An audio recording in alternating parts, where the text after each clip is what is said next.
Nicholas Hoult wants to maintain one legacy from his Marvel days playing Beast in the X-Men even after moving to DC as Lex Luthor in Superman. Welcome to Stats In. If you're just joining us, please subscribe and don't forget to turn on notifications bell for more video. Nicholas Hoult is excited to amplify his resume with another superhero film, but as a villain this time. Fans have been aware of Hoult portraying the character of Beast in Marvel's X-Men saga for years. However, he is all ready to change camps, much like James Gunn with the upcoming Superman. Fans have been intrigued about the casting choice of every important character in the movie. However, unlike what David Corenswet faced for his role, Nicholas Hoult's casting as Lex Luthor was met with a positive reception from fans. Interestingly, it seems like Hoult himself has some interesting plans for his character in DC. His debut in the franchise, though, is yet to hit the theaters.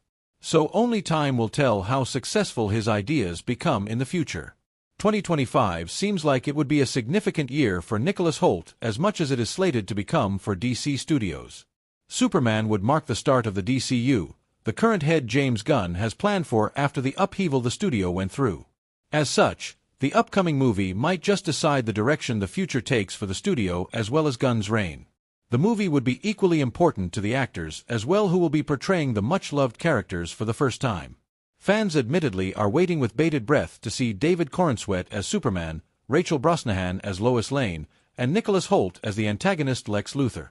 While this would mark Hoult's first time as a supervillain, by no means is it his first superhero movie.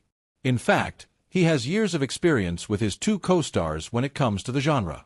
As such, the excitement in the fandom to see his portrayal of the iconic villain, after his portrayal of Beast in the X-Men series for almost 8 years, IMDb, has been off the charts.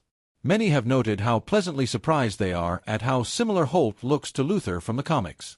The actor seems to be plenty excited for his upcoming movie as well. He expressed the same during a panel at the recently held MegaCon festival. As per CBR, the Nosferatu actor noted that he was first introduced to the world of Superman through the CW show Smallville, who was present at the festival as well. Hoult also claimed that he planned to hang out with Michael Rosenbaum, who portrays Lex Luthor in the show as well. Nicholas Hoult seemed to be in a jolly mood at the MegaCon, taking the time to answer many questions from fans about his upcoming movie. As per CBR, Hoult noted that he feels superhero movies are important in today's world. I feel like superhero movies are a part of history. I also love the reimagining of history. It's not always completely accurate, but you can tell stories that are really relevant today without pushing an agenda. Moreover, he also shared his appreciation for James Gunn's writing during the interview. According to him, the way Gunn has written his character is very fun and smart. Although he was adamant not to give away spoilers. Regardless, it might be this very aspect that makes him want to embody Luthor for a long time. There's so much I want to do with Lex Luthor. I hope to play that character for a while. Nicholas Hoult further noted that even if he has joined DC now, he would still be open to recreating his Beast in Marvel again. In any case, the MCU has already revived Hugh Jackman's Wolverine in the franchise. Reports of them integrating the X-Men and the Fantastic Four in the upcoming Avengers Secret Wars have also been going around for a while. So it might not be too long before he gets to play Beast again. It'll be interesting to see if he manages to portray Lex Luthor for just as long. Superman flies into the theaters on July 11th. The X-Men movies, on the other hand, are available on Disney+. Zack Snyder's Justice League gave rise to an epic romance that broke every rule of the long-established universe of DC heroes. Welcome to Stats In. If you're just joining us, please subscribe and don't forget to turn on notifications bell for more video.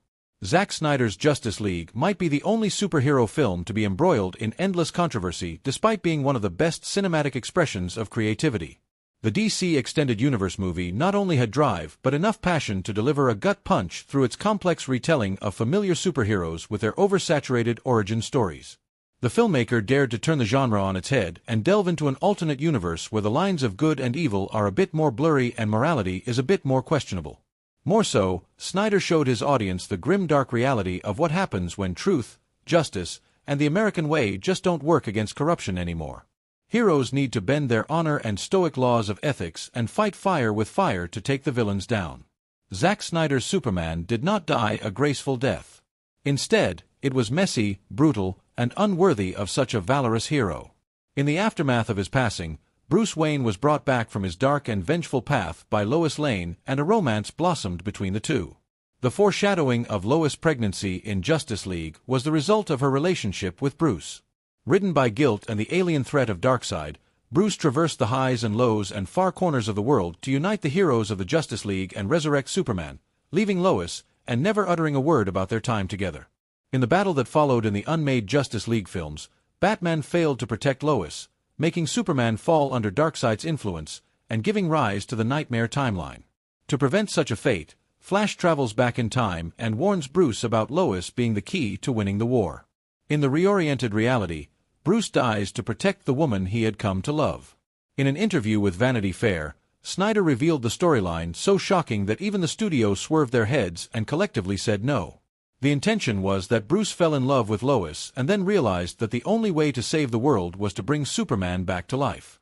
So he had this insane conflict, because Lois, of course, was still in love with Superman. We had this beautiful speech where Bruce said to Alfred, "I never had a life outside the cave. I never imagined a world for me beyond this. But this woman makes me think that if I can get this group of gods together, then my job is done. I can quit. I can stop." And of course that doesn't work out for him. 20 years later, Clark and Lois bring Bruce Kent to Gotham, introducing him to the world that Batman left behind, as he takes in the mantle of the Dark Knight in a city that had gone on too long without its silent protector. Through his Justice League trilogy, Zack Snyder has achieved stratospheric levels of infamy and is either completely idolized or utterly hated by the fans and followers of DC. The filmmaker's vision for the DC Universe had the potential to rival even Grant Morrison's works through its subtle mix of tragedy, battle-hardened heroes, and agenda-influenced corrupt realism. Yet, the DCU Justice League has minimal ties pertaining to its baser roots, i.e., truth and justice.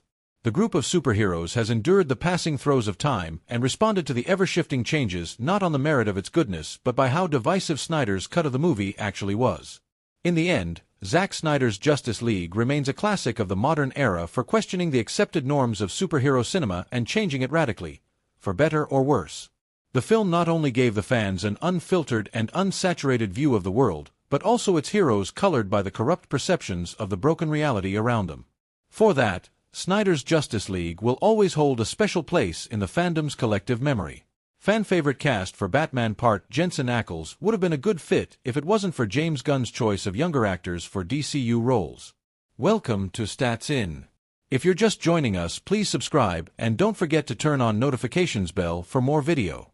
Casting for Batman is not an easy task, especially for an iconic legacy character, and this is why it is taking ages for James Gunn to find the right actor for the job. Interestingly, fans already have their bet for the role and have been campaigning hard and suggesting it to the head of DC Studios. Some of the past actors who have donned the cape were Michael Keaton, Val Kilmer, Christian Bale, Ben Affleck, and Robert Pattinson, among others. There's been a handful of names being thrown across the room for the potential next Batman star, but as to who will snag the coveted role remains the mystery. With a revamp of the former DCU empire into James Gunn's DC Universe, the entire legacy of the major flagship characters will also be renewed. Superman will have a younger actor in his early 30s, with David Corenswet taking on the mantle of the Man of Steel. If that's the case, will Batman be around the same age? The DC